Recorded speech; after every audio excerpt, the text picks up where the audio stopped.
महाराज ने एक बार भी ये नहीं कहा कि राम आप वन चले जाओ, लेकिन राम जी गए। एक बात सदैव याद रखिएगा, आज्ञा का पालन कराया नहीं जा सकता, आज्ञा का पालन स्वयं को करना पड़ता है। डंडा लेके आप आज्ञा पालन नहीं करा सकते, यदि करने वाला इच्छुक ना हो तो, और करने वाला यदि इच्छुक है तो उसको कहना नहीं पड़ता, आप मना भी करते रहोगे वो आज्ञा का पालन कर जाएगा। प्रभु श्री राम सुने कि पिताजी ने मेरी सौगंध ले ली है मां के समक्ष, प्रभु वन की ओर चल पड़े। आपने कल सुना, केवट भैया को भगवान ने भक्ति देकर विदा किया। अगले दिन भगवान प्रातः क्रिया से निवृत्त होकर चले और राम जी तीर्थराज प्रयाग में पहुंचे। आपके बगल में, प्रयाग बगल में है ना, तीर्थराज प्रयाग भगवान पहुंचे। जाकर त्रिवेणी जी में स्नान किया है, वेणी माधव जी का पूजन किया है, और प्रयाग में भरद्वाज जी हैं, ऋषिवर भरद्वाज जी, जिनको श्री याज्ञवल्क्य जी महाराज ये कथा सुना रहे हैं, उन्हीं भरद्वाज जी के आश्रम में भगवान पहुंचे। हारमोनियम थोड़ा बढ़ाइए।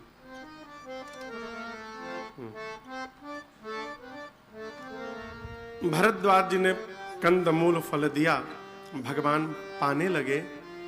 भरद्वाज जी हाथ जोड़कर बैठे हैं। भगवान ने देखा, कहा, मुनिवर आप कुछ कहना चाहते हैं क्या? भरद्वाज जी कहे, प्रभु जीवन में पहली बार सुनने वाला कोई मिला है, आपके सामने नहीं कहूंगा तो कहां कहूंगा? क्यों? ये एकदम कटु सत्य बता रहा हूं। आजकल कोई किसी की सुनने वाला नहीं है हो, जिसके सामने जाइए सब सुनाने वाले हैं।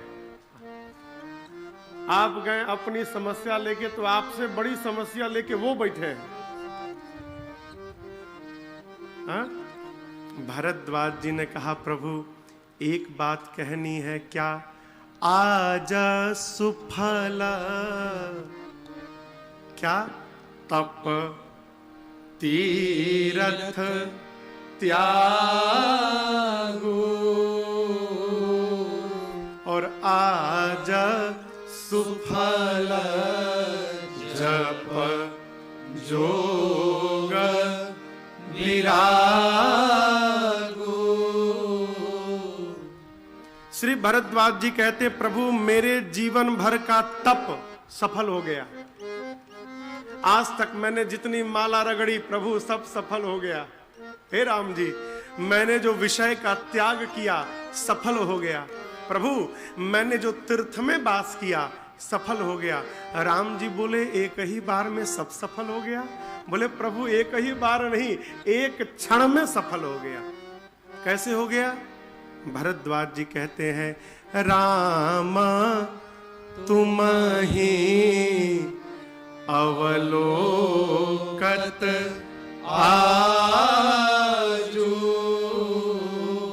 प्रभु आपका दर्शन प्राप्त भयानाथ, जीवन के सारे साधन सफल हो गए।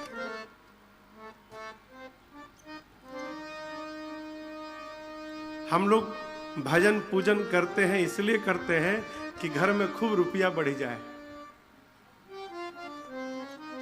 अकाउंट में जगह ही ना रहे रुपया रखने का। क्यों गुप्ता जी? नहीं, ऐसा नहीं।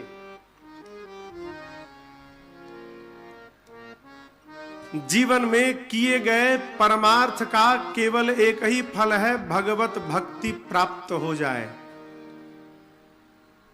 देखिए, माया और भक्ति भगवान की दो प्रिया हैं। भगवान माया को भी उतना, भगवान ही की तो माया है। अभी अभी कोई मुझे सुना रहा था कि एक बार भक्त पहुंचा भगवान के पास, भगवान कुछ दे दीजिए। तो भगवान ने कहा, मेरे पास दो है, माया है और भक्ति है, बता दोनों में से तुझे क्या चाहिए? तो भक्त ने कहा, प्रभु दोनों में अंतर बता दीजिए, फिर बताता हूं। भगवान ने कहा यदि तू माया लेगा तो तू नाचेगा, और यदि तू भक्ति लेगा तो तेरे प्रेम में मैं नाचूंगा। बता तुझे क्या चाहिए। माया जीव को नचाती है और भक्ति भगवान को नचा देती है। हो, ये मूल अंतर है।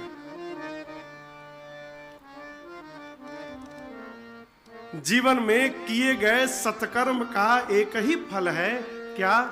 हमको भगवान की भक्ति प्राप्त हो जाए। और 2 दिन पहले आपसे निवेदन किया था, भक्ति है क्या? भगवान के जो हर निर्णय में प्रसन्न है उसी को भक्ति प्राप्त हो गई है। जो हर निर्णय में, अरे राजी हैं हम उसी में जिसमें तेरी रजा है, राजी है हम उसी। सुना चुका हूं।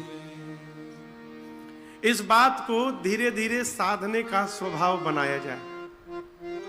किस बात का महाराज? हम हर हाल में प्रसन्न रहने का स्वभाव बनाए। बहुत लाभ है। हो, देखिए कई आदमी हैं, आप उनसे केवल उनकी हाल चाल पूछ लीजिए, इतनी समस्या बता देंगे कि आपके सर में दर्द हो जाएगा। 2-3 लोगों को मैं भी जानता हूं। यदि उनके पास कोई समस्या नहीं है तो कहेंगे हमारे बड़े लड़के के ससुर के दूसरे दामाद के पिताजी आज बीमार हो गए। ये कौन सा संबंध है? वो आपसे कोई ना कोई समस्या ही बताएंगे। ये गलत बात है। सुनाया था, अरे हर हाल से सीख जाए महल जुदा रहना, संतों से सीख जाए हर हाल में खुश रहना, हर हाल में खुश रहना, हर हाल में खुश रहना। भक्ति है क्या? आप सुनिएगा, कल प्रसंग आएगा। शबरी मैया को राम जी ने 9 भक्ति बताई। 9 प्रकार की भक्ति भगवान ने बताई, परंतु उत्तरकांड में इन 9 का सार एक बताया पूर्वजनोपाख्यान में। क्या?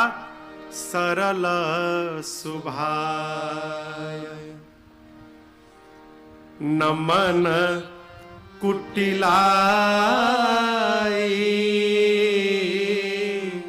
अजथा लाभ संतोष सदा।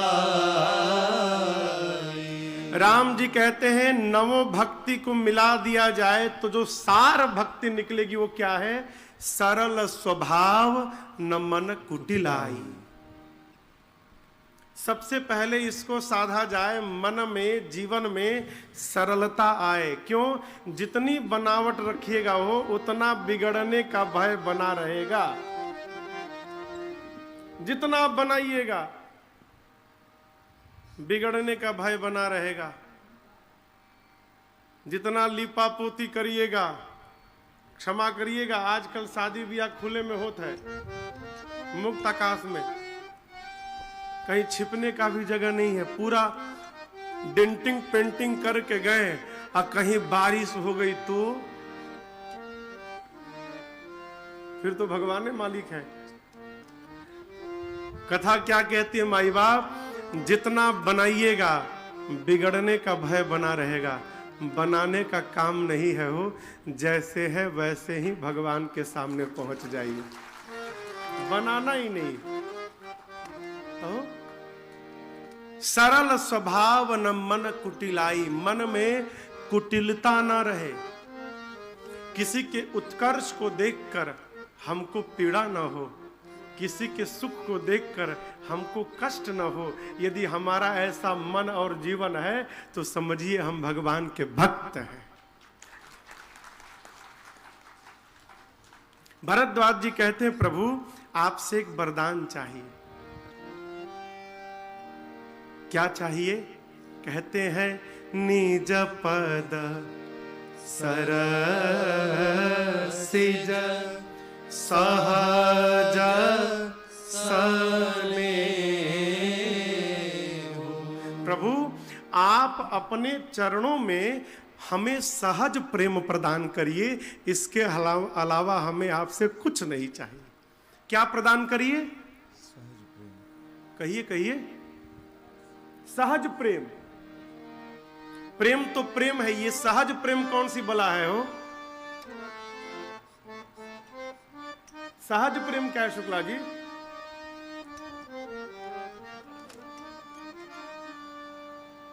आराम से।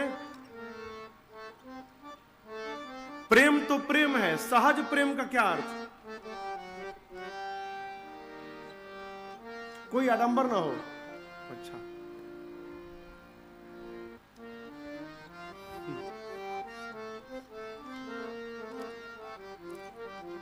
आज सवेरे से आप क्या किए हैं परिहार जी? शुक्ला जी, आज सुबह से आप क्या किए हैं?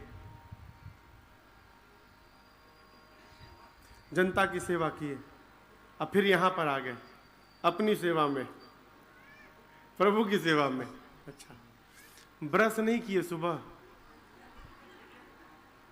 बताया नहीं आपने, दिनचर्या में है, क्षमा करिएगा, बैठिए। मैं क्यों पूछ रहा हूं, किसी से पूछिएगा तो कोई आपसे नहीं कहेगा कि मैं सुबह उठा हूं तो उठने के बाद ऐसे ऐसे किया हूं, फिर जाके मुंह पानी से मुंह धोया हूं, ब्रश अपने हाथ से उठाकर पेस्ट उस पर लगाकर रगड़ रगड़ के ब्रश किया हूं। करते सब हैं, लेकिन बताएगा कोई नहीं। क्यों नहीं बताएंगे? क्योंकि ये जितना आप कर रहे हैं ये आपके जीवन का सहज व्यवहार है, इसको बताया नहीं जाता। सहज प्रेम का अर्थ है ये जितने व्यवहार हैं आप रोज करते हैं, आपको पता भी नहीं चलता। आप उठते हो अपने आप होने लगता है सब। आप में से कोई रात को सोते समय सोचता है क्या कि सो जाऊंगा तो सांस कौन लेगा? हो सोचते हैं क्या? दौड़ कर आते हैं तो सोचते हैं क्या कि दौड़ कर आया हूं 5 मिनट जोर जोर से सांस ले लूं? नहीं ना, हम चलते रहते हैं, खाते रहते हैं, सोते रहते हैं, लड़ते रहते हैं और श्वास लेते रहते हैं, हमको पता नहीं चलता। क्यों? श्वास लेना जीवन की सहज अवस्था है। भरद्वाज जी कहते हैं, प्रभु मैं आपको दिन रात प्रेम करूं और मुझे पता भी न चल पाए कि मैं प्रेम कर रहा हूं, ये सहज प्रेम प्रदान करिए। प्रेम करें और पता न चले। क्यों महाराज? पता चलने के बाद अभिमान हो जाएगा। हो हमहु प्रेम करत हैं, यही तो अभिमान है। हम प्रेम करते हैं, यही अभिमान है। और याद रखिएगा, जिस व्यवहार को करना पड़ रहा है उसके छूटने का भय बना रहेगा। जब प्रेम करना पड़ेगा तो प्रेम के छूटने का भय बना रहेगा, और जब प्रेम किया न जाए, अपने आप प्रेम होता रहे, तो प्रेम के छूटने का भय नहीं रहेगा। ये सहज प्रेम। भगवान से क्या मांगना है प्रभु? सहज प्रेम रहे, प्रेम होता रहे और अपने को भी पता न चले। क्यों? भगवान केवल प्रेम से मिलेंगे इस कलिकाल में। त्रेता द्वापर सतयुग की मैं बात नहीं करता। क्यों? उस समय की बात करके हमको आपको लाभ क्या? त्रेता में जाने वाले तो है नहीं, अपने आप के काम। एक कलयुग आने वाला है, इस कलयुग में भगवान कैसे मिलेंगे? तो केवल और केवल प्रेम। मेरा एक गीत है, यदि प्रभु को प्यार में मिलेगा, पाना है यदि प्रभु।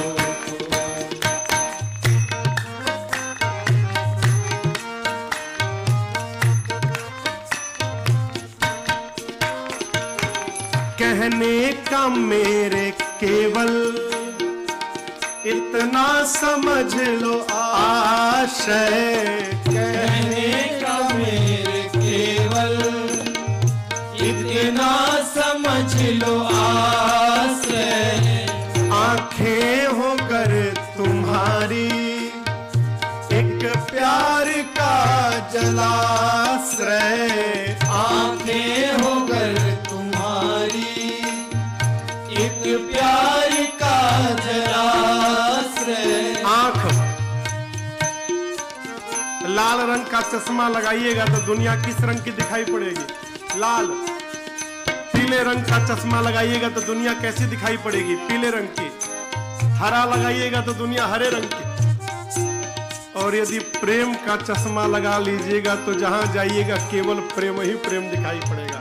साधक कहता है इस आंख को सरोवर बनाओ, तालाब, और प्रेम के जल से इस सरोवर को लबालब भर लो, इतना भर लो कि बाहर गिरने लगे। साधक कहता है आंखें होकर तुम्हारी एक प्यार का जलाश्रय, आंखें होकर तुम्हारी एक प्यार का जलाश्रय।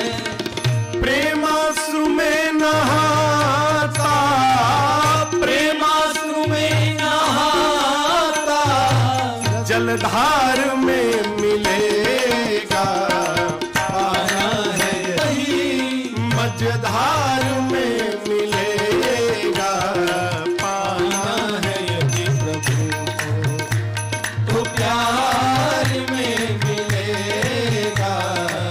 पाना है यदि प्रभु को, कण कण में ढूंढो पूरे, कण कण में ढूंढो पूरे, संसार में मिलेगा पाना है यदि प्रभु को, तो प्यार में मिलेगा।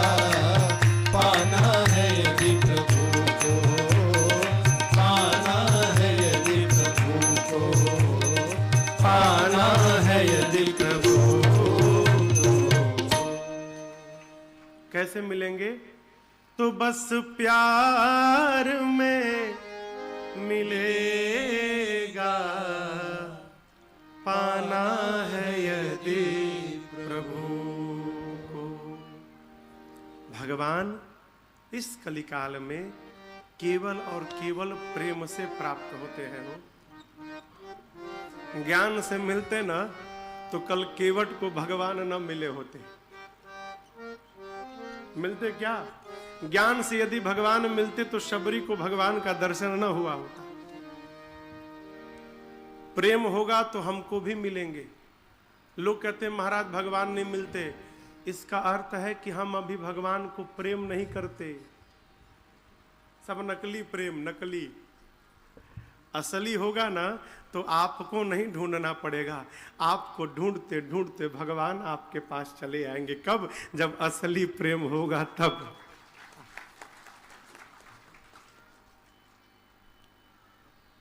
भरद्वाज जी कहते हैं प्रभु सहज प्रेम प्रदान करिए। रात्रि में मां जानकी और भैया लक्ष्मण जी के साथ प्रभु तीर्थराज प्रयाग में विश्राम किए।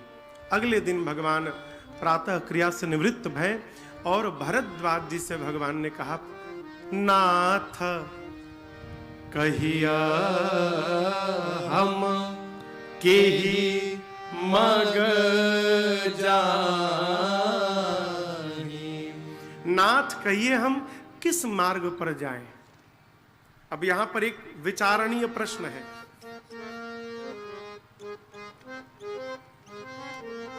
जीवन में मार्गदर्शन उसी से प्राप्त करना चाहिए जिसको लक्ष्य की प्राप्ति हो चुकी है।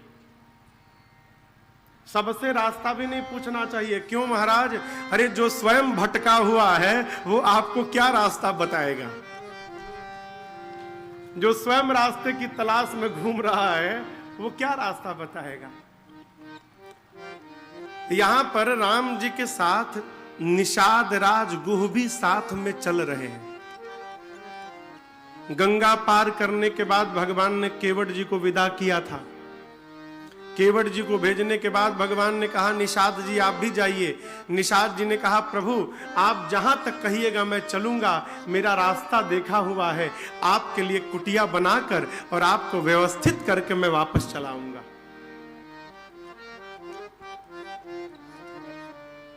निषाद जी जब मार्ग पूछने के लिए पहले से हैं, बताने के लिए, तो भगवान ने निषाद जी के सामने भरद्वाज जी से मार्ग पूछा।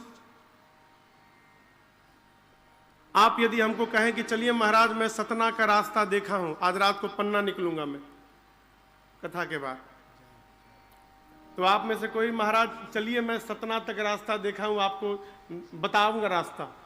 मैंने आपको गाड़ी में बिठा लिया और 20 किलोमीटर बाद जाके गाड़ी रोक के कांच उतार के और बाहर के आदमी से पूछूं भाई साहब सतना कौन सा सड़क किस मार्ग से जाएं, तो आपको लगेगा ना कि लगता है महाराज को मेरे पे विश्वास नहीं है, लगेगा ना। मार्ग बताने के लिए निषाद राजगुरु साथ में चल रहे हैं और उन्हीं के सामने भगवान भरद्वाज जी से मार्ग पूछ रहे हैं। क्यों? राम जी कहना चाहते हैं निषाद जी, आपका मार्ग प्रेम का मार्ग है और मैं परमार्थ स्वरूप हूं, मैं परमार्थ के मार्ग पे चलने वाला हूं।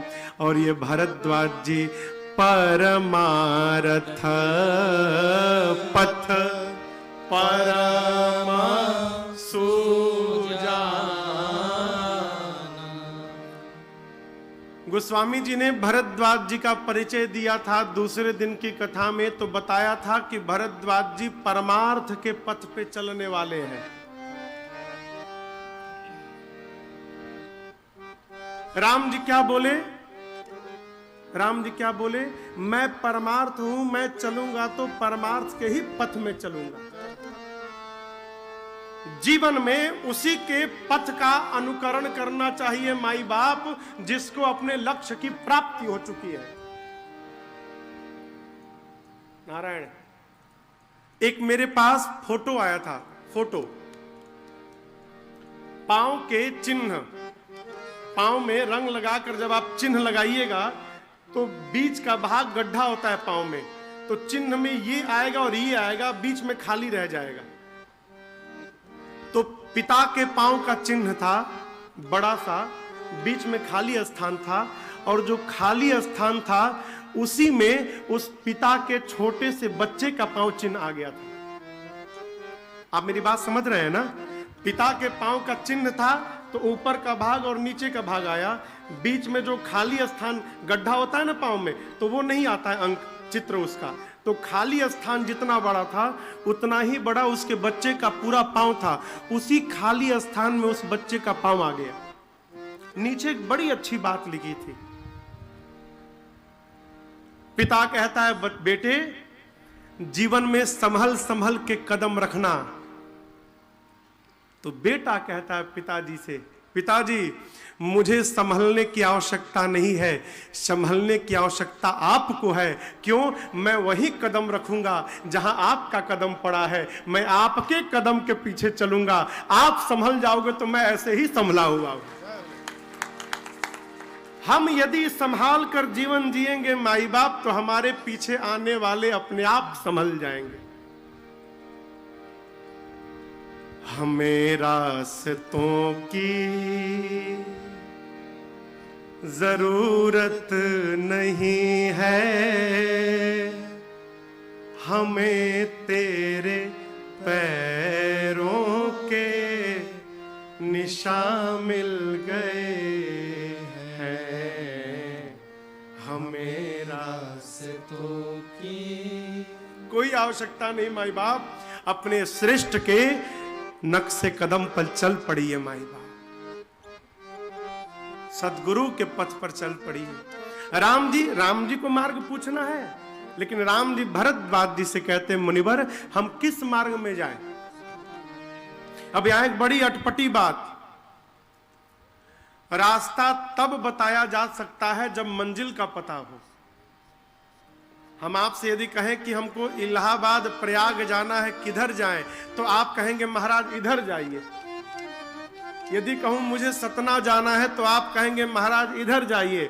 और यदि हम केवल कहें कि हमको रास्ता बताइए, तो आप क्या रास्ता बताएंगे? आप कुछ बता पाएंगे? राम जी भरद्वाज जी से केवल ये कहे कि मुझे मार्ग बताइए,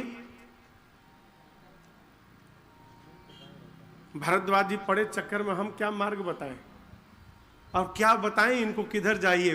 भरद्वाज जी कहे प्रभु संसार के जितने रास्ते हैं सब आपके लिए सुगम है, सकल सुगम सगल मग तुम कहूं अहई, सारे रास्ते आपके लिए सुगम है प्रभु। राम जी बोले इससे काम नहीं चलेगा, आप रास्ता बताइए। तब भरद्वाज जी ने युक्ति निकाली। भरद्वाज जी अपने 50 शिष्यों को बुलाएं। कितने शिष्यों को? 50। यहां लिखा है सुनी मन मुदित 50 आए। ये जानते हैं 50 कौन थे? गिनते जाइए। 4 वेद, 4 उपवेद, कितने हुए? 8। 18 पुराण, कितना हुआ? 26। और 18 उप पुराण, कितना हुआ? 44। और 6 शास्त्र, कितना हुआ? 50। यही 50 शरीर धारण करके चले आए। 4 वेद, 4 उपवेद, 18 पुराण, 18 उप पुराण और 6 शास्त्र, यही प्रसन्न मन से 50 शरीर धारण करके आ गए। और 50 कह रहे हैं हमारा रास्ता देखा हुआ है, हमने रास्ता देखा है, हम ले चलते हैं। जाने वाले कितने? 4।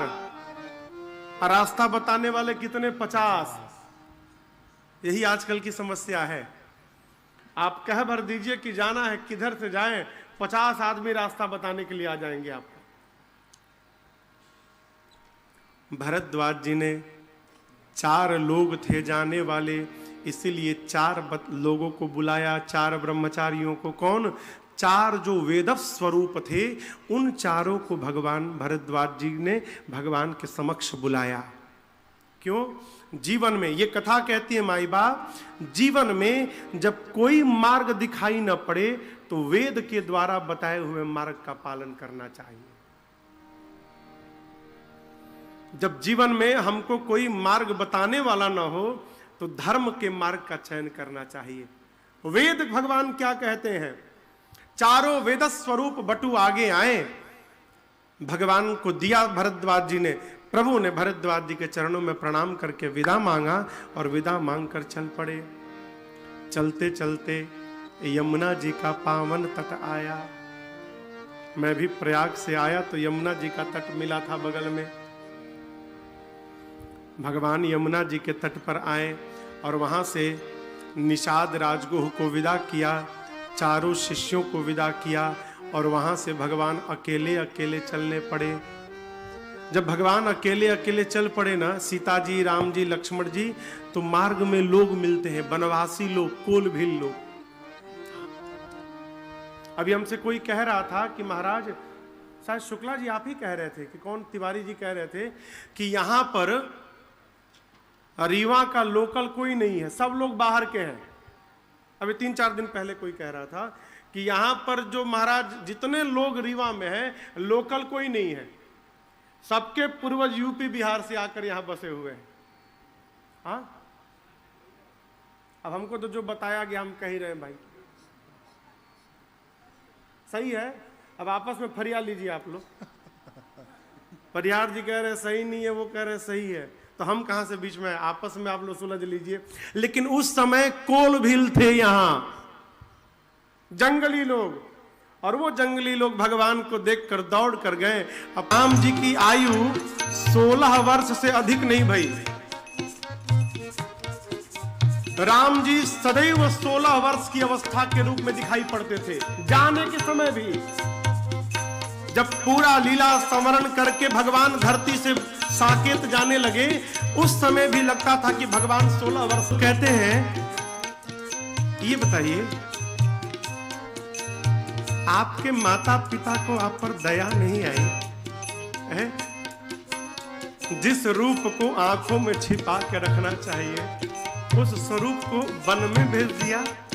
कौन अभागा बाप है, कौन अभागा राजा है जिसने अपने घर की लक्ष्मी को ठोकर मार दिया है? आपके आपन बता दा तू नाम, हे बहुआ आपन बता दा तू नाम। लोग पूछते हैं आप कौन हैं? आप कहें तो हम थोड़ी दूर आपके साथ चल सकते हैं क्या? जहां तक कहिएगा हम चलेंगे, आपकी व्यवस्था करके चले आएंगे। लोग आज्ञा मांगते हैं, परंतु राम जी ने किसी को भी साथ में नहीं रखा। सबको विदा करते हुए भगवान अकेले चलते हुए, चलते चलते एक स्थान पर देखा प्रभु ने कि सीता मैया बहुत थक गई हैं। राम जी एक गांव में तो जा नहीं सकते, गांव के बाहर एक वृक्ष के नीचे राम जी बैठ गए। राम जी बैठे न हो, कोल भील दौड़ पड़े। कोई फल लेके दौड़ता है, तो कोई पानी लेके मटके में दौड़ता है, कोई कपड़ा लेके दौड़ा हवा करने के लिए, और आकर चारों तरफ से घेर कर कोल भील वनवासी लोग लगे भगवान की सेवा करने।